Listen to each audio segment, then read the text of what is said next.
avec. C'est notre moment. Dites oui aux actualités dans votre journal TV. C'est doux, les papiers hygiéniques malefaka indrindra natao an'ny rehetra amin'ny vidiny fitonjato ariary. C'est doux, la douceur au quotidien. De beaux projets pour des budgets serrés. Batimax, le partenaire des bons plans. Batimax, la qualité au meilleur prix. Manoltrano ny vaovao. UPRIM, Université privée de Madagascar. Manolotra ho anao ny vaovao.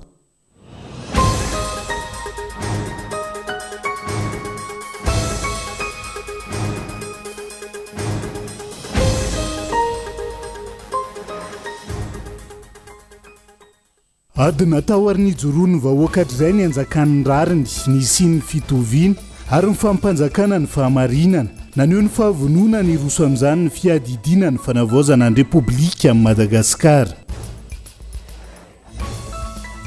Ngadona teny amin'ny fitsarana misahana ny andy amin'ny kolokolona mipaky ny tolakandro teo ireo olona voaroroy tamin'ny rarakinapsa sy MGD Folomahery ao anatin'izany ny ben'ny tanàna ny Antananarivo ary Lala Ramanantsoa. Nahemitra ny 20 Novambra zao ny fitsarana Mamra Vatomanga raha tokandroany ny daty voatondro tokony hiatrihan'izany eo Port-Louis antony tsy nahatongavany ny olana ara-pahasalamana. Tsy misy afaka miteny amin'ny anarany antoko malagasy miara-miainga afa-tsy ny birao politika araka ny fanambarana androany manoloan'ireo endrika fisolokiana sy fampiasana ny anarany antoko amin'ny tombotsoa manokana. Tovolahy manodidina ny 20 taona no hita faty tao amin'ny trano fonenany tao amin'ny Fokontany miarina talata Andrakiba Antsirabe androany misokatra ny fanadiadiana ahoro tompony andraikitra ny Antsipria an'izay.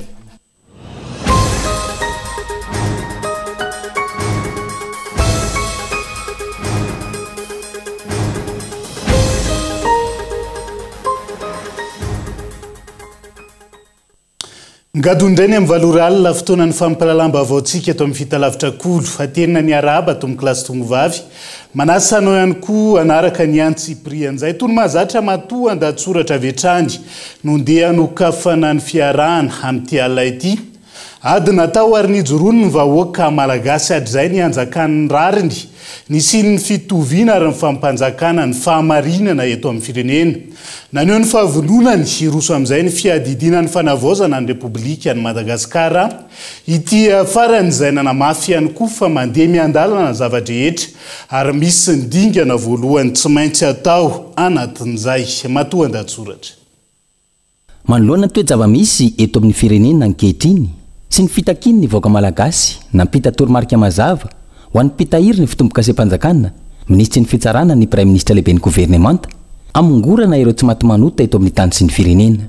Tafiditra ao anatin'ny dingana voalohany amin'ny fanadiovana sy fanarenana ny fitantanana ny raharaham-panjakana izay mikendry ny famerenana ny fahatokizan'ny vahoaka sy ny mpiara-mimbonantoka amin'ny fanjakana ary ny politika ny fanavaozam-pirenena zany raha ny fanazavana. Zava-dehibe zany satria ny tena fototry ny fitakiany vahoaka malagasy dia ny amerenana ny rariny ny siny ny fitoviana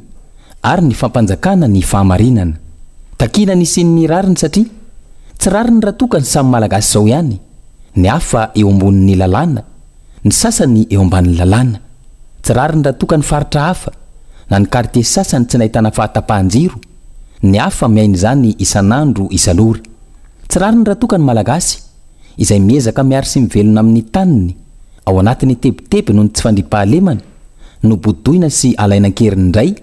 io tany fivelomana io. Tsy misy fanazavana, tsy misy fanonerana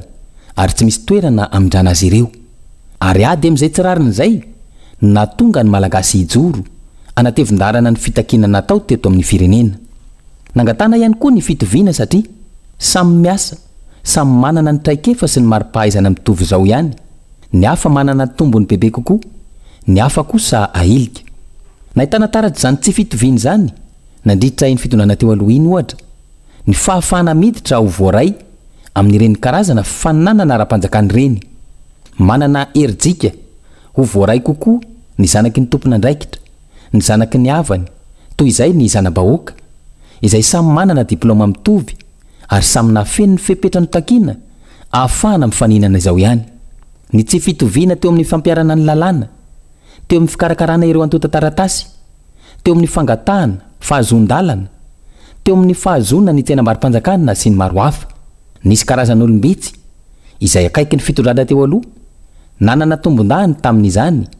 ka tsy niandry ela, vita nitsakany sy andavany avokoa izay taratasy-panjakana rehetra karakarainy. Fa ny hafa kosa mivezivezy ao anatin'ny herinandro, tapabolana ary misy aza amam-bolana mihitsy vao mahavita. Tsy ho lazainy intsony ny fandaniana fotoana sy ny vola makarena ao anatin'izany, ary izay tsy fitoviana izay no nijoroana sy notakiana. Mazava ho azy fa rehefa manjaka ny tsirariny, nanjaka ny tsy fitoviana, tsy nisy ny fahamarinana. Teraka vokatr'izay ny kolikoly satria nalaim-panahy roso amin'ny fanaovana kolikoly ireo voailika raha te havita zavatra tao anatin'ny fotoana fohy. Nalaim-panaka iroso tamin'ny kolikoly ireo zanam-bahoaka raha te ho afaka tamin'ireny konkoro na fifaninanana nataon'ny fanjakana ireny. Tsy nahagaga raha nandeha ny feo teny anivon'ny fiarahamonina teny, milaza sorabola raha teo tafiditra zandary na polisy na mpiasa-panjakana na mpitsara na mpiandry fonja sy ny sisa. Tamin'izany dia efa fantatry ny rehetra fa raha teo zandary dia izao tapitrisa ariary no aloha, raha teo polisy dia izao tapitrisa ariary no aloha, ary ambonin'izay arakaraky ny toerana tiana idirana. Antony nijoroan'ny malagasy ka nitakiana fanovana sy anafoanana izany. Antony nijoroana ny ametrahana tany-tandalana, anjakan'ny rariny, ny fitoviana ary ny fahamarinana. Andrandraina nisian'izany amin'izao fanavaozana ny Repoblika ny Madagasikara izao, ka hitovy zo ny malagasy rehetra. Mamerina indray ny fahatokizan'ny vahoaka, ny mpitondra fanjakana, ny firosoany ny fiadidiny ny fanavaozana ny Repoblika amin'izany lalana vaovao izany. Ity faran'izay fananeo ary nanamafy ny fahavononany iroso amin'izay lalan'ny fanovana goavan'izay. Raha mifampatoko tokoa mantsy ny mpitondra fanjakana sy ny vahoaka, mipetraka ny fifanomezan-tanana sy ny fifanampiana hanarenana ny firenena. Matoan-datsoratra izay fa miresaka an'izay fampiaran-dalàna izay hatranisika, tsy natao hialokalofa amin'ny mpanao ratsy sy ny fahefa-panjakana ka tsy maintsy hampiarina amin'ny rehetra ny lalàna sy ny sazy ho mpamakafaka politika manoloana ny fanapahan-kevitry ny governemanta hamongotra ny tsy maty manota eto amin'ny firenena amin'izao fotoana izao. Fepetra iray ahafahana mametraka ny filaminana sy ny fanavaozana ny fanamafisana ny fampiarana ny tany-tan-dalàna raha ny faneho-kevitra nentiny tamin'ity andro an'ity. Rina fitiavana.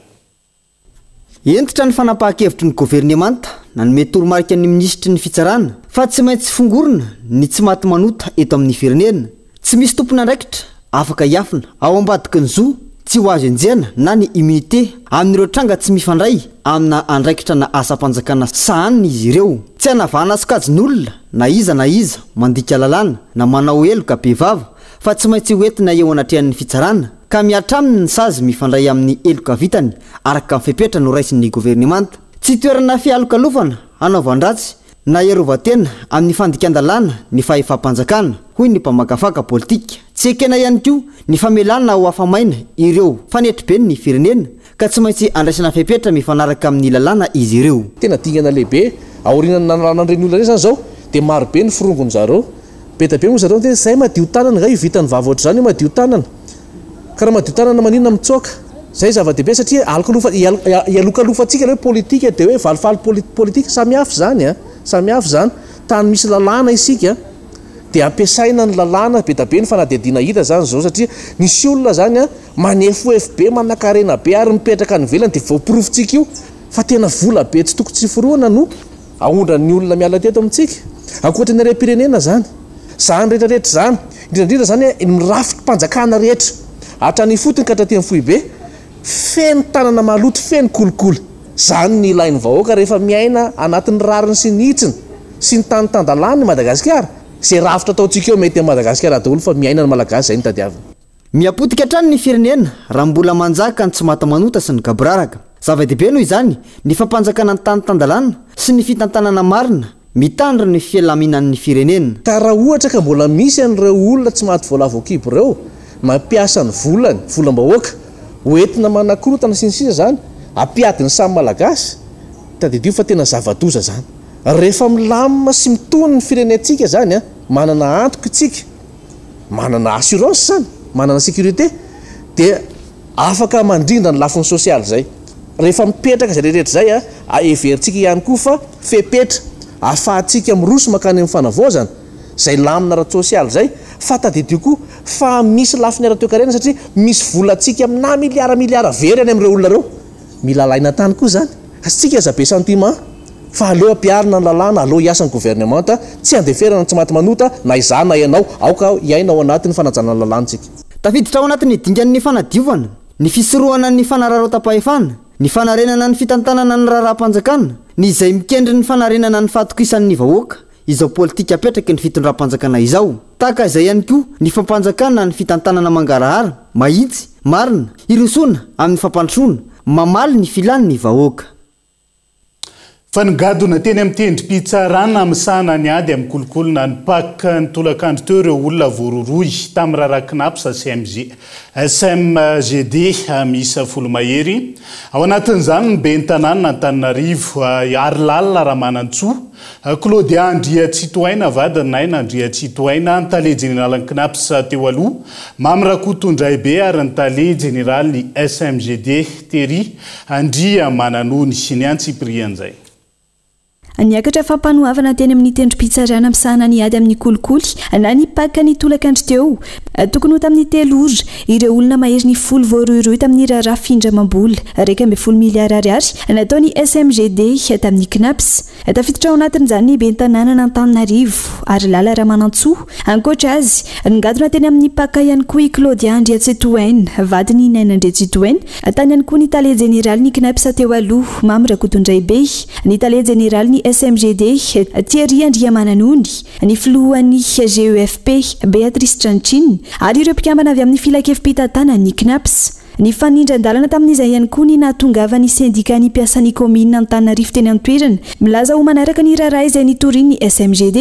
antony ny fitoriana raha tsy ahivina ny amerenana amin'ny komina ny foto-drafitrasana ilain'ny SMGD raha ny fanazavana voalohany indrindra ny aloha ty raharaha ty zany dia toan'le fitoriana tamin'ny 2022 ny antony any dia nisan'le fangatahana fanafonana ny SMGD tamin'izany fotoana zany efa fitoriana roa samihafa nataonay ndray tany amin'ny tribunal administratif dia ndray taty amin'ny Bianco tonga ny fotoana tonga ty ampaky le raharaha nijahatra nanaitranay fotsiny nanomboka fakomaly dia hoe voasaringitra anatiny ny ben'ny tanàna Antananarivo velero ty aminay ny foto-drafitrasanay tsy ny commune no andeha nefa nitrosan'ny Knaps fa alaivany amin'ilay olona izay nitrosa azy angatahanay ny fanjakana anadiady tsara mafy mihitsy hoe lany tao anatin'ilay foto-drafitrasan'ny SMGD ve le 11 miliara raha tsy ahivina mialony izao raharaha eny anivon'ny paka izao avy nanaovana fanadihadiana teny anivon'ny Bianco omaly ary lala Ramanantsoa natao andro maso teny amin'ny Bianco hatramin'ny omaly hariva ihany koa ny DG ny Knaps teo aloha Mamrakotondray-be ny DG ny SMGD Thierry Andria Mananony antony ny fitantanam-bola tsy mazava na ny raharaha 2.0 miliara ariary izay volana ampindramin'ny Knaps ny SMGD izay efa nitondrana fanazavana teto anivy ny fampahalalam-baovao ny Gol TV omaly andrasana araka izany ny fivoarany raharaha ao anatin'izay raharaham-pitsarana izay hatrany fa tsy amin'ny nosy Maurice vetivety na emitra amin'ny 20 novambra ho avy izao ny fitsarana Mamy Ravatomanga raha toka androany ny daty voatondro tokony hiatrihan'izany ao Port-Louis antony tsy nahatongavany ny olana ara-pahasalamana mahazo azy raha ny angom-baovao ankilan'izay nahazo liberté sous caution i maître Fakim voaroroy amin'izay raharaha Ravatomanga izay ihany koa taorian'ny fitsarana azy tamin'ity andro an'ity tsy azo asoarvelo naemitra amin'ny 20 novambra ny fitsarana ny Mamy Ravatomanga izay tokony ho notanterahana androany izay fotoana fandroany tokony hiatrehany ireo mpitsara ao Port-Louis antony tsy nahatongavany teny amin'ny fitsarana ny olana ara-pahasalamana lazaina ho nahazo azy raha ny angom-baovao raha tsy ahivina niatrika fandidiana atao hoe angiographie teny amin'ny hôpital Victoria de Candos ao Maurice ny tena ny omaly maraina raha ny vaovao navoaka ny gazety anabaka l'Express de Maurice eo ambany fanaraha-maso ny mpitsapy sy ny pôlisy Mamy Ravatomanga amin'izao fotoana izao ary ahina aritrela ny fijabony ankilany nomeny tribonaly ao Rose Hill fahafana sous caution 10 roupies mauriciennes na mandidina ny 7.7 tapitrisa ariary i maître Jonaïd Haroun Fakim rehefa niakatra fitsaraina ny maraina teo mbola tao anatiny tsy fahasalamana ity farany izay tompon'andraikitry ny Financial Crimes Commission na ny FCC teo aloha voaroeroy amin'ny raharaha mamiravatomanga mampametra-pantanina ny mpanara-baovao ny filazana fa marary avokoa ireo rehetra voakasika amin'ity raharaha ity raha ny fivoarany raharaha ihany koa voatontonona ny talepsolitoeran'ny FCC ankehitriny antony resaka kolokolo sy ny fanararotana fahalalana olona manoa ny famotorana araka izany FCC raha tsy ahivina trany resaka famotsimbola tany Maurice sy ao amin'ny vondrona Sodiaty no mahavoasaringotra ny mamiravatomanga ao Maurice amin'izao fotoana andrasana ny fivoarany vaovao andrasana ihany koa raha ho tanteraka amin'ny 20 Novambra ny fitsarana fa tsy hemotra taky ny androany. Ho hitantsika miandalana ihany ny fivoarany izay raharaha izay fa manoloan'ireo endrika fisolokiana sy fampiasana ny anarany antoko amin'ny tombotsoa manokana nanao fanambarana tamin'ity androany ny antoko malagasy sy miara-miainga izay nanamafy fa tsy afaka miteny amin'ny anaran'ity antoko ity afa-tsy ny birao politika raha izay fanambarana izay onona saina. Maro ireo mampiasa ny anaran'ny antoko malagasy miara-miainga amin'izao azahoana tombotsoa manokana. Eo anatrehan'izany nampatsiahany rafitra sy ny fomba fiasan'ny antoko androany ny birao politikany. Manoloana ny fivoaran'ny fiainam-pirenena mampafantatra amin'ny be sy ny maro ny antoko malagasy miara-miainga izay tarihany Andriamatoa Ajo Andriananarivelo fa tsy misy mpikambana afaka miteny amin'ny anaran'ny antoko raha tsy nahazo fankatoavana avy amin'ny birao politika na ny rafim-pitantanana. Noho izany izay mpikambana mandika io fepetra io dia tompona andraikitra feno ary miteny amin'ny anarany manokana. Andraisana fepetra ireo mpikambana miny mandika io lamin'io ho iatrany ny fanambarana eo ihany koa ireo mpisandoka. Ny antoko malagasy miara-miainga dia entitra amin'ny fanajana ny etika politika ary manamafy fa ny fanatikana ny sata sy ny fitsipika mife ny antoko dia mety hitarika hatramin'ny fanosorana mpikambana. Entanina ny rehetra mba ho mailo ka tsy ho voafitaka ny olona mitady tombotsoa manokana amin'ny fampiasana ny anaran'ny antoko. Tsy misy olona afaka manapaka na miteny afa-tsy ny birao politika na ny rafim-pitantanana. Nanamafy ihany koa androany ny antoko malagasy miara-miainga ny fahavononany amin'ny fanohanana ny fitondrana mijoro ankehitriny ao anatin'ny fanajana ny lalàna sy ny tombotsoam-pirenena. Miato ny fitokonana faobe ataon'ireo mpiasa eo anivon'ny orinasa Jirama saingy tsy mbola hiverina hiasa reto farany raha tsy misy ny fifanarahana na protocole d'accord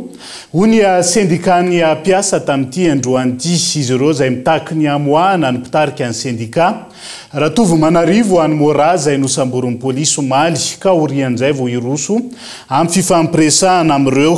tompona andraikitra ny sendika ny antsiprian'izay. Taorian'ny fisamborana ny mpitarika ny sendika ny mpiasa eo anivon'ny orinasa Jirama omaly nanao fanambarana mitaky ny amoahana azy androany ny sendika ny ireo mpiasa namany. Miato izy ireo ny fitokonana ataony ireto farany miankina amin'ny famoahana ny mpitarika sendika sy ny fisian'ny fifanarana na ny protocole d'accord kosa no ahafahan'izy ireo miverina miasa raha ny fanambarana. Ahatra aloha izany hatreto ny hetsika izay ataonay satria ny ray aman-dreny no miantso, ny filoham-panjakana no miantso, ny ministera no miantso ifampiresaka dia mitsahatra aloha ny fitokonana izay ataonay dia hiditra fampiresahana izahay fa ny condition ahafahana fampiresaka dia ny mpitarika anay havoaka aloha izy. Raha iverenana mpiara-miasa hafa ihany koa no nosamborina raha toa fanadihadiana eny anivon'ny polisy-pirenena amin'izao fotoana no ny foara-pefy sy fandikan-dalàna izay miteraka fandranitana ny olom-pirenena ny fanambana fananonombonana sy ny fananam-panjakana toy ny talobiby tsy njara herinaratra ho ny teo anivon'ny Jirama. Ny foibe mpitantanan'ny Jirama izay nanamafy fa tsy andefitra amin'ireo rehetra manohitona ny fampandehanan'ny drara fanarenana ny orinasa indrindra fa ireo manao takalinaina ireo mpanjifa. Fifandraisan'i Madagasikara amin'ny any ivelany nanamafy ny fahavonona ny ara-iasa amin'ny Madagasikara i Allemagne tamin'ny alalan'ny mahazovoan'ny miasa sy monina eto amintsika nandritra ny fankalazana ny journée de l'unité allemande androany i Allemagne izay efa niara-niasa tamin'ny Madagasikara nanomboka ny taona 2017 ary misehatra amina sehatra sa maro eto amintsika ihany koa ka eto Andriatsilavo. manodidina ny 70 sy 700 ny vola miodina amin'ny fiarah-miasa eo amin'ny Madagasikara sy Allemagne amin'izao fotoana hoy ny maso ivo Allemagne monina sy miasa eto amintsika nandritra ny fankalazana ny journée de l'unité allemande androany izany sehatra lara-pahamehana iasana amin'izany ny fiarovana ny tontolo iainana fampiroboroboana ny famokarana sy ny fanjari-tsakafo ny angovo azo avaozina ary ny fitantanana mangarahara nanambara ihany koa ny maso ivo fa isan'ny mpandray vokatra avy eto Madagasikara i Allemagne azo ataony manatsara izany hoy izy raha voaja ireo fepetra takina. Je crois le potentiel pour une coopération. Inoko fa lehibe ary malalaka ny sehatra ho an'ny fifanankalozana ara-toekarena eo amin'ny rotonta afaka mihoatra lavitra ny zava-misy amin'izao fotoana takina eo anatrehan'izany ny fanatsarana ny fandraharana ny fiarovana ireo famatsim-bola ny fanjakana tandalana manaja ireo dingana raha tsy ilaza afa-tsy ny any amin'ny faditseranana tsy azo ialana izany ahafahana misintona mpampiasa vola eto Madagasikara ary tombo ny fifanankalozana eo amin'ny firenena rotonta.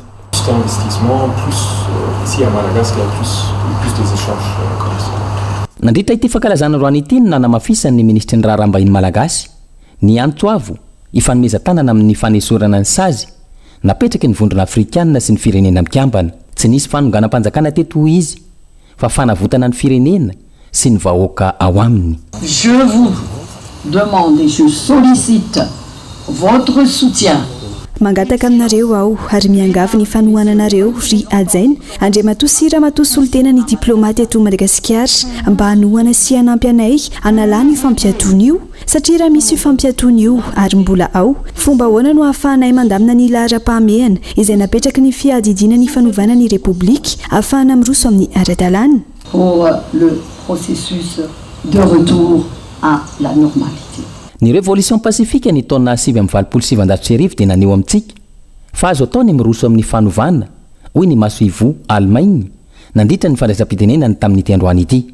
rehefa mitambatra ny vahoaka rehefa mandray anjara ny olom-pirenena ka mitondra feo iray dia azo ataony mandresy ireo fanamby anohy atranony fahavononany hanohanany ny firenena malagasy amin'izany Allemagne hoy izy ahafahana miroso amin'ny fampandrosoana. Manoloana ny fanesorana ny tale général ny agence portuaire maritime et fluviale nandritra ny filan-kevitry ny manisitra omaly nanambara ny syndicat ny APMF fa olona teknisianina sy tsy manandrara ara-pitsarana madio tanana notakin'izy ireo iandraikitra ity sampandrara ity manombo zao andao arahantsika ny fanampanazavana mikasika izay. Ho amin'izay mety ho fanovana ho entin'ny mpitondra ankehitriny takianay ny fanendrena teknisianina avy ato anivony APMF irery ihany. Tsara ho marina fa tokony olona teknisianina tsy mpanao politika manana traikefa tsy manana olana amin'ny mpiara-miasa ato anatiny sy ireo ijaze tsy voasaringotra ihany koa amin'ny raha maloto ary indrindra nahazo ny fankatoavan'ny syndicat izany olona izany mba hisoroana ny olana rehetra zay mety hitranga any aorina. Lafomba vao afatara ny fanajana ny kalitao amin'ny lafiny maro eto Madagasikara amin'izao fotoana izao hoarina amin'ireo firenena afrikanina mpikambana ao anatin'ny vondrona SADC hoy ny teo anivony consortium des laboratoires de Madagascar na ny CLAM androany. Anton'izany ny tsy fampiny ny fitaovana toy laboratoire manara-penitra ny tsy fampiny olona sy ny fahaiza-manao takiana ihany koa ao anatin'izay. Daniela Minotso. Hoarina amin'ireo firenena afrikanina mpikambana anatin'ny vondrona SADC mitarasoka ny fampiarana ny kalitao amin'ny lafiny maro eto Madagasikara hoy ny CLAM na ny consortium des laboratoires de Madagascar. Voakasika izany kalitao amin'ny tontolo iainana ny sakafo sy ny maro hafa. Somary misy fahatarana isika eto Madagasikara zany mihoatra amin'ireo firenena satria tsy laza fotsiny aho hoe ny laboratoire accrédité any amin'ny firenena ao anatin'ny SADC efa mahatratra manjatony amin'ny firenena sasany mihoatra lavitra an'izany amin'ny firenena efa mandroso ao anatin'izany vondrona SADC zany fa ny antsika tena mbola somary vitsivitsy zany hoe tsy atao makivy akory zany satria ny efa tena manomboka miezaka rehetrarehetra sika amin'ny fametrahana ny infrastructure qualité ahafahana manenjika an'izay atao hoe fahatarana izay amin'izao fotoana izao. Ankoatra ny tsy fampiny fitaovana tahaka ny laboratoire tsy ampyany koa ny lafi ny arakolona sy ny trakefa takin'ny fenitra anatin'ny laboratoara sakana tsy afana mametraka ny kalitao araka ny tokony ho izy amin'ny lafin-javatra maro ho iatrany ny fanazavana reheto madagasikara zany dia tena hoe miovaova be izy io arakaraka ny laboratoara ao anatin'ny clam moa misy ny hoe laboratoire miankina misy ny tsy miankina amin'ny fanjakana dia arak'izay koa misy ny manana ny oetimanana kokoa misy ny tsy dia manana ny oetimanana satria ao anatin'ny hoe fametrahana n'izay tena hoe mahizy azy ny laboratoire zay efa voaresantsika teo ny resaka hoe mila hofanina ny olona mba hanana n'la fahaiza-manao mila fitaovantsika zay manaraka ny teknôlôjia sy ny fiainitra takinna eo amin'ny raisam-pirenena ary mila méthode ihany koa na hoe fomba fiasa mifanaraka amin'izay fiainitra zay dia le izy zany tena hoe tsy azo amaivanina daholo zay lafiny rehetrarehetra efa tsy maintsy miaraka jerena daholo zay dia misy ny efa lasa lavitra misy ny tena mbola somary taraiky ao anatin'ilay fametrahana n'la fiainitra tena izy aty anatin'ny laboratoire ankalazaina isaky ny alakamisy faharoa ny volana novambra tahaka izao isan-taona ny andro maniran-tany ho an'ny kalitao ny tontonandro hoan'ny 13 novambra izany tamin'ity taona ity isan'ny loha hevitra nentina nankalaza izany tamin'ity taona ity ny hoe qualité pensée différemment nisy nandritra ny hetsika fankalazana ny fampiofanana ireo mpisehatra ahafahana mampiroborobo ny kalitao amin'ny laboratoara eto Madagasikara voakasika ary mila izay kalitao anaty laboratoara izay afokoana ny tontolo iainana izany na ny arenakibony tany ny sakafo sy ny maro hafa dia izay ihany koa no entsika misendredivety ao anaty doka fohy mbola maro mifanadiadiana sy vaovao misongadina mbola hoentina aminao rehefa avy eo santionan'izay ny fitakiny ny mpiasa ao amin'ny commune ambony vohitra Toliary 12 volana tsy nandray karama eo ihany koa ny makasika an'ireo fatina trondro maro tazana ao amin'ny lac sacré ao Mangatsa ao Mahajanga ao anatin'ny tapany faharoa ny fampalalam-baovao no anarahantsika ny antsiprian'izay aza misaraka amin'ny ary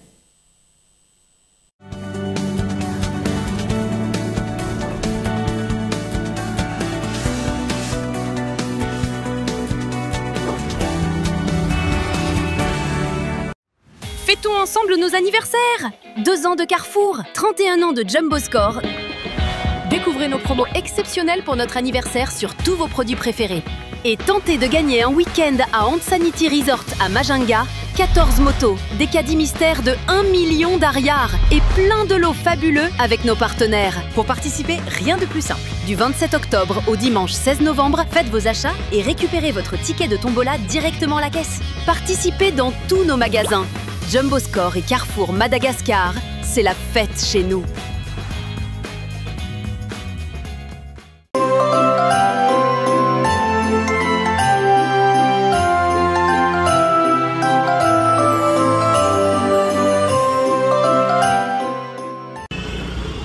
Salame, anaovy papier hygiénique amin'ilay tsara nefa mba azo azo ny vidiny azafady. Misy amin'ilay mety aminao mihitsy ato. Ilay papier hygiénique vaovao sedo malefaka tsara kalitao nefa 700 ariary fotsiny ny vidiny. Tsara kosa zany a. Nenyo, lany papier. Tia e! Ampiasao ny papier hygiénique vaovao Sedo, double épaisseur, manadio kokoa, mitroka tsara ary malefaka be nefa 700 ariary fotsiny. Sedo, lay papier hygiénique malefaka indrindra natao an'ny rehetra amin'ny vidiny 700 ariary. Hitanao any amin'ny faritra mahazatra anao. Sedo, la douceur au quotidien. Ndao ifety ho an'ny Black November ndao hiaraka ankalaza ary feno promo koa ny fety hatramin'ny 30 novembre ararotiny smartphone ZTE A35 bled amin'ny vidiny miavaka 219 000 ariary monja sy ny wiki 25 69 000 ariary fotsiny ny amin'ny bonus cadeau hatramin'ny 5 gigaoctet mandritra ny enim-bolana araroty fa mbola bobaka ny promo upgradeoigna ny phone lahy isika miara mifety eny amin'ny Astor Zuma.g sy Kibo.g fotoana.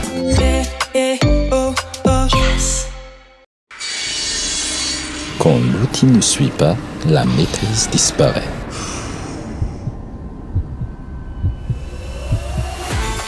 Précision absolue, puissance maîtrisée, efficacité sans faille. fluidité et contrôle.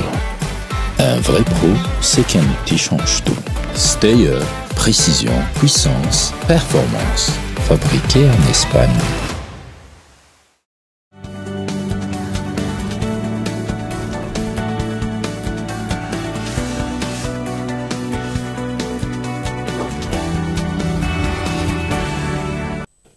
Anoizatsika ny tapany faharoa amin'ny fampalalam-baovao amin'ity alina ity. Minisitra roa no niona tamin'ny fikambanany ben'ny tanàna androany nandritra ny andro faharoa ny feona amin'ny ben'ny tanàna manerana Madagasikara eto Antananarivo. Ministeran'ny tany sy ny fitsinja ara-pahefana izay nilaza fa na misy aza ny fiarovandreo ben'ny tanàna manoloana ny fanonganana tsy ara-dalàna amin'izao fotoana izao. Tsy miaro ny ben'ny tanàna tsy lany tamin'ny tsy ara-dalàna minisitra. Toy ihany koa ny fionana tamin'ny ministera ny fanajariana ny tany sy ny rahatany izay laza fa zava-dehibe ny fandaminana ny ady tany eny anivon'ireo komuna isy ny filaminana eny fotony. Andao arahantsika ny fanampanazavana makasika izay. Io olan'ny ady tany io no anisany miteraka amin'ny ampahany betsaka ny tsy filaminana any ambanivohitra. Raha io olana ara-tany io no voavahantsika amin'ny ampahany maro na zato isanjato mihitsy raha ny tena izy dia hilamina tanteraka ny tontolo ambanivohitra. Ary ny filaminana zay no miteraka fampandrosoana satria raha tsy misy filaminana tsy misy fandrosoana. Dikan'izany raha tia handroso atsika alamintsika ny fiarahamonina. Ka io ady tany io zany anisany ho alamintsika araka ny tompony izy. Tsotra zay tokony ho tompony ihany ny tompony fa tsy izy tsony zany tsindrotsindro zany avelantsika hanjaka. Miresaka an'izay komuna izay hatranisika isan'ireo olana mahatonga ny disadisa eny anivon'ireo komuna maro amin'izao fotoana izao tsy fampiarana ny didim-pitsarana. Misy ireo efa namoahana didy fa resy fa minima noho ny asany ary arovandreo ambaratonga mahefa toy ny ao amin'ny komuna Ankinga Meloka distrika Anambanja amin'izao fotoana izao. Honina saina.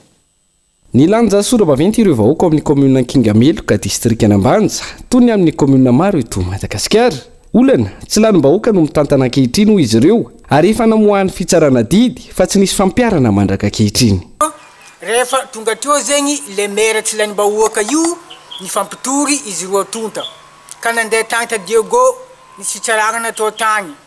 tsy vita tany nalefa Tantananarivo na avy Tantananarivo zegny nalefa ny fitsarana tsy nekeny fitsarana Tananarivo zay le fitsarana natao ta Diego ka ino mantapoka ny fitsarana atao fa atao PDS zegny commune mijano le maire ny asa igny ary mijano koa le reky lany fa tsy nampiasaigny io fa alefa PDS zegny commune io commune Ankinga Meloka io. Ino zavatra niseho ateto mbala maniny asany fo zegny le reky io maire tsy lanim-bahoaka io zisaka androany ka nandrasany vahoaka zegny le didy amoaka izy ao ampijanona izy amin'ny asanany baka ato amin'ny député baka ato amin'ny district. Ambolana maro mikatso ny fampandehanan-draharaha vokatry ity olana ity raha ny fampitambavao hatrany miantso ny ambaratonga mpahefana mahefa izy ireo ampiatra ny didim-pitsarana. Miverina ny tokona ihany koa ireo mpiasa teo anivon'ny fiadidian'ny tanàna ny Toliara voalohany nanomboka omaly manoloana ny tsy famalian'ireo tompon'andraikitra eo anivon'ny komuna ny fangatahana ireo mpiasa izay mitaky ny karama 9 volana amin'izao fotoana izao. Bono Melezeko Toliara. Mikatona avokoa ireo sampandraharaha rehetra eo anivon'ny komuna ambony vohitra Toliara manoloana ny fitokonana atao amin'ny mpiasa noho ny tsy fandoavana ny karaman'izy ireo izay efa mahatratra 9 volana araka ny fitaraina nateo aza ny fampiresana sy ny fandraisan-dahatra nataon'ireo tompon'andraikitra. Mitomba ny tolona atao amin'ny komuna urbaine de Toliara satria araka ny fampanantenaina izay nataon'ireo tompon'andraikitra atao amin'ny komuna sisy tena ray aman-dreny eto tamin'ny tanànan'ny Toliara. Ka efa fampanantenana poakaty anisany mampijaly fanahy ny mpiasan'ny komuna satria milaza ry zareo nisy négociation izay nifanarana teto sy tenan'ny androm-panjakana sy lefitsy ben'ny tanàna izay par intérim izay voatendry tato ato fa nampanantena andao karama 2 vola mois de octobre aty dia karama 2 vola mois de novembre karama 2 vola décembre dia nisy fitakia moa zany mikasika an'ireo négociation reo ny taratasy fanamarina hoe ho fehiny izay zavatra mitenen'izao reo ankehitriny nefa tsy arakaraka amin'ny zavatra misy ro ny fampiresafa fa ohatrana lainga sy fitaka roa taony reto tokony andraikitra atao amin'ny commune ka nohony zany manapa-kevitra zay piasan'ny commune eto amin'ny commune urbaine de Toliara hanohy zao hetsika zao raha tsy misy valiteny mahafapoa mitaky ny fialan'ny tale misahana ny fitantanana sy ny arabola ihany koa ireo mpiasa misotro ronono zahay mitaky ny pensionnat io mera fa manome ny pensionnat io fa idafy noho manahira tsy manome ny pensionnat io reo mamerivery anay io fa ela fa nitory zahay nahazo grosy tamin'ny tribunaly nandresy zahay tamin'ny tribunaly administratif nandresy zahay tamin'ny tribunaly financier nandalo zahay tato amizay anresaka amin'ny mera ary mera ny teny misy vola ao ho an'ny retraite 126 millions d'ariary ananovana ny raha ny retraite hafa ny nananovany dafy azy greve henany ataony mpiasan'ny commune toy tafara fa zahay fataloha ary tokony fa ho tany amin'ny TG ty anay tany amin'ny trésorier général mbo tsy nalefany dafy hatram'izao mbo tsy alefa dafy tena raty ato ary tokony ho nalatsy teo ary tokony ho rinohy mihitsy magataka amin'ny fanjakana mijoro ankehitriny ireo mpiasa eo anivon'ny commune Ambanivohitra Toliara mba hitondra vahaolana haingana manoloana izao fitakiana ataon'izy ireo izao any Mahajanga nahitana fatina trondro maromaro ny lac sacré mangatso ao Mahajanga maraina teo tranga tsy fahity izay isany nanaitra ny mponina ho any toerany ka natonga azy ireo nanaitra ny tompon'andraikitra ihany koa araka ny nambaran'ireo teknisianina saika ireo trondron-dranomasina izay miaina ao anatin'io dobo io no betsaka maty ary efa niroso tamindingana fanarenana sy fanadiovana ny adobony rehetra amin'izao fotoan'izao Anja Robert Kolomajanga nahitana fatina filao na trondro maromaro teo amorony dobony lac sacré ny Mahajanga ny maraina teo aterana ny anireo mponina manodidina sy ny mpikarakara azy raha nahita ny zavanitranga mahalegny boka nisy mahalegny agnatin'ny 3 jours taty isanaly de teo amin'izay zavatra tsara fatany lac sacré zagny nday zavatra nahazo azy io de natao amin'izay filao io nankalma tsisy mahalegny androany le kor le filao maty zay maraina tsy nangalarany tafo fa zay mangalarana amboboka faly nandritiny le mahalegny teo iny satria ranao ka maloto de avy eo amin'izay androany amin'izay teto amin'izay nisy olona netra zay guide hoe mba mandianakao amin'ny lac sacré ao ka fa jereo fa maty koa ny filao ao de tetra amin'izay za oety mivarotra aketo lasa zany andeha tany jereo ankitiny maty le filao sasany amin'izay toragna de teo amin'izay nampieritreritra sy nandinika antegna ary le raha moa tany masina tsy hay le client aveke magnota tsy hay na ino sahiragna zahay amin'ny zavatra mandalo amina eto raha tsara nisy nanjary nisy matetika zany male latsaka magnano karaha io toetrany rano nefa tamin'ity zany nanjary mahafaty zavatra biby mipetraka anatin'ny rano ato manjary maty ka hitsangagna zahay zany hikarakara io rano magnamboatra azy amin'ny fomba fanaovagna azy agnasignana azy ireo trondron-dranomasina na ireo filao avy any an-dranomasina no tena betsaka maty tamin'ity tranga ity raha ny fanazavana no entin'ireo teknisiana avy amin'ny sampatra ranonjono sy ny tontolo iainana izay nidina hifotony mijery ny zavanisy dia ny fahitany azy aloha zany amin'izao fotoana zao dia ny zavatra mavoan'le trondro ao dia ny tsy fisian'ny oxygène tsy fampian'ny oxygène zany araka n'le voalazany colonel teo moa zany hoe maro ny antony mety mahatonga an'izay eo le dorotanetitsika dia milatsaka ny orana dia noentin'ny rano miditra ao anatin'ny lac ao zany ny loto rehetra dia miteraka ny tsy fampian'ny oxygène tokony iainan'le trondro dia ny manarak'izay faharoa koa dia ny trondro hita eto zany trondro maty hita eto dia trondron-dranomasina ny akamaroany zany hoe zany ty rano ty moa dia rano matsaboka fa noho ny fisian'ilay orana be tampoka avy tao anatin'ny alina anankitelo aksesy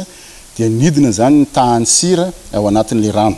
dia lasa mamy kokoa zany le rano dia misy ny karazana trondro tonga dia tsy mahazaka an'izay moa zany dia miteraka fahafatesana ho anazy zany zay fa ny solution ny sosikevitra avy aty aminay zany amin'ny maha-teknisiana dia anaovana circulation d'eau zany ao dia mampiakatra n'le oxygène zany satria rehefa brasser le rano dia miakatra le oxygène taorian'ny dinika sy ny vahaolana noraisina dia niroso tamin'ny dingana fanadiovana dobo toy izao hitantsika amin'ny sary izao ny mponina aorian'izay dia iroso amin'ny fomba malagasy ataony joro fangatana ny asiny dobo laksakre ny mangatsa tompo araka ny resaka teknisany atao dia azo jijita foana eto amin'ny laksakre zany satria après 2 jours dia mivela amin'ny loha ny zavatra rehetra zany atao zany ny fomba tany araka resany ateo eo koa ny rano soloina mba ampisan'ny oxygène zany mba hafan'ireo trondro mihina normal zany raha ny loha rano-baovao hatrany dia efa nanomboka nadio ny rano ary ny anahazo aina ihany koa ireo trondro na ireo flaota vela tao anatiny ity dobo ity ka orian'ny 2 andro dia efa afaka tsidiana ity dobo manakasina misitona mpizahatany eto Mahajanga ity trangam-piarahamonina ahafahany Antsirabe vetivety tovolahy manodidina ny 2 taona no hita faty tao amin'ny trano fonenany tao amin'ny fokotany miarina talata Andrakiba Antsirabe androany maraina rehefa nosokafana ny trano vata mangatsiaka no hita tao efa nisy fofona sy nahitana faritra manga na ratra ihany koa efa tonga teny an-toerany ireo tompon'andraikitra samihafa sy ny mpitandro ny filaminana nanao ny fanadiadiana andrindrina Randria Miarosokolo Antsirabe tovolahy iray manodidina ny 2 taona no hita faty teto amin'ny trano fonenany teto amin'ny fokotany miarina talata Andrakiba atao anatin'ny commune Ambonivohitra Antsirabe androany alakamisy 17 volana Novambra 2024 raha loram-baovao azo tetỳ atoerana dia mpianatra amina université tsy miankina iray eto Antsirabe ity tovolahy izay notomandry ity ary manofa trano irery nanomboka ny talata faraka 10 volana Novambra 2024 lasa teo no nahavoatsikatitra mpiaramonina aminy fa nihidy foana ny trano ity tovolahy ity tao anatiny 2 andro tontolo ka androany alakamisy maraina vao tapakevitra ireo fokon'olona ny amany ilay trano izay nihidy avy any anatiny vatany vao nisokatra ny trano dia vata mangatsiaka efa nisy fofona no hita tao izay nahitana faritra mangana sy ratra ihany koa tsy nisy naharenin'inona ireo mpiaramonina manodidina nandritra izay fotoana izay raha ny fanazavana tena zao raha olona manazavatra fahafa so dia mba ao ihany ny tany dia tamin'izay fotoana izay tapakevitra ny mpiaramonina dia vahana natosika amin'izay le varavarana tosika amin'ny varavarana dia io nisangitanareo zavatra mitraka tena zavatra na variananay menakavo ireo tsisy nahenon'inona ka ngaga zao ny trano le tsy vaky fa nihidy tsara avy any anatin'le trano tena nihidy avy any anatin'le trano dia eo no mahavariana varavarankely koa ngamba raha misy natsikaritra varavarankely kely tsy mivony avy ambadikary tena samy nifampantany nareo venahenao zao tsisy nahenon'inona zay tompo tena tsisy nahenon'inona zay fa dia ny zavatra hitanay sy nazendrananay fotsiny dia rehefa raisiny ny fanapahan-kevitra ny voaina le trano dia ino ny zavatra hita izy natoko fandrina dia reny hitanareo ao reny toy izy manana an'izay fahazaran'izay mihidy gadana io varavarana io fa tamin'izay fotoana ndraika nahatonga ny nanapa-kevitra hoe ndao voaina amin'izay ty tsisy gadana io ndroato efa tonga tetỳ atoerana ireo mpitandro filaminana sy ny avy eo anivony BMH nanao ny fanadihadiana rehetra ary efa nitony fanadihadiana dia fantatra fa misy tovolahy iray izay miara-matory amin'ity tovolahy izay notomandry ity raha ny nambarany fianakaviany maty efa eniko hoe mamofona aloha faty sady efa simba efa mivoto maso ny tendany fa mangamangana ny vatany dia niteny dokotera hoe tsy maintsy alevina androa tsy azoko sary an-tsaina mihitsy no mahazo anazy satria raha ohatra hoe marary izy dia tsy maintsy niteny taminay hoe marary satria izay mifandray amin'ny telefona koa dia misy bandy izay miara-mipetraka aminazy ao zany hoe dia matory miaraka aminazy ao miara dia kakana hoe ngatsy tao zany le bandy miara-matory aminazy eo rehefa amin'ny alina satria amin'ny alina le bandy eny miasa aminazy fa rehefa amin'ny atoandro dia samy manana lalana tsy hoe sanatria hoe fa ohatra raha mba nisy zavatra nanjoana azy taona hoe narary na ohatra tsy afaka nandray telefona natsona izy dia mba ohatra hoe mba teo le bandy manapita taty bandy kely tena kolona zany ny tena hoe kolona ary raha mba tsy tenenako hoe izy diso endry loatra azy le zavany tsy misotro io tsy mifoky io tsy dia tena hoe hitako hoe maro namana be manakory fa dia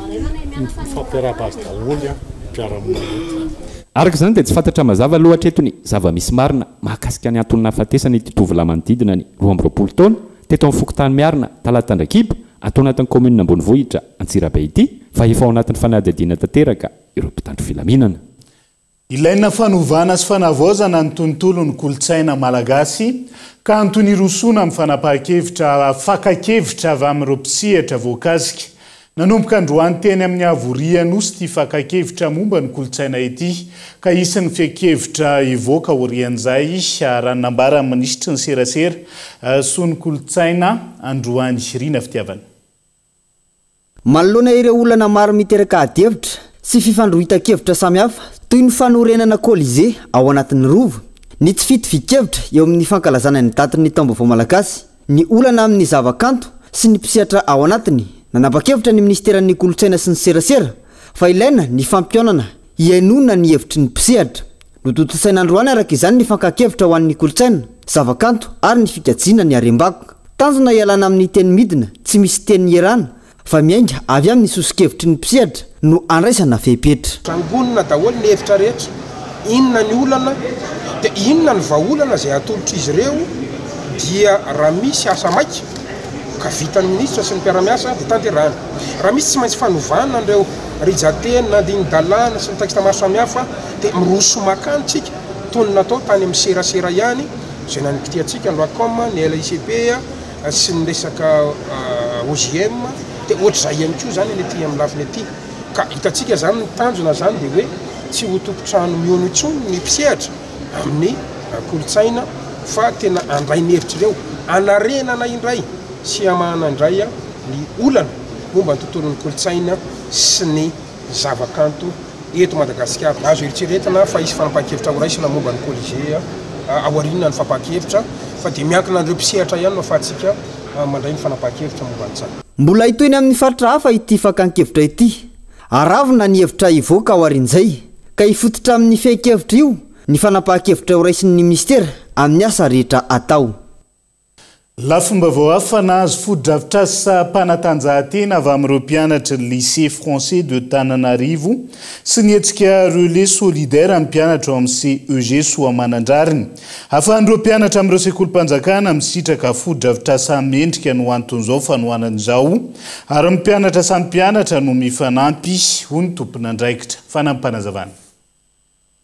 dia io relais solidaire io any miazakazaka ny ankisa any amin'ny lycée français dia manangona vola dia ny ankisa aty amin'ny CEG koa miazakazaka dia amena an'izao infrastructure zao tondra eo tontolon'ny fanabeazana na eo amin'ny ara-panatanjahantena na ara-tsaina na ara-batana araky ny voasoratra ato amin'ny logo hoe na hoe anaty vatana tomady ny atany na ny saina ny mampiavaka anazy dia sady terrain de volley, terrain de basket, terrain de foot, de terrain handball. Dia izay ihany koa no entsika miampita ao anatin'ny maresaka iraisam-pirenena vetivety 13 novambra taona 5 novambra 2022 feno folo taona katrok'androany ny fanafihan'ny jihadista tany Frantsa atao amin'ny Stade de France tsy ahivana nahafatesana olona 2 ary naharatrana olona mahery 500 ny fanafihany ho fahatsiarovandreo namony Inde nitsidika ireo toerana nitrangano ny fanafihana ny alohany nanokafana ny zaridaina fahatsiarovandray tao Paris ny aflohan'ny pirenena frantsay tamin'ity androany ity. Dia izay ihany koa no entina manakatona ny fampahalalam-baovao any androany naiza misy anao ankasitrany ianao nanaraka ny fampahalalam-baovao hatramin'ny farany mandrapitafa ho amin'ny rapitondray ary tombo kilasy tombo veloma tompoko.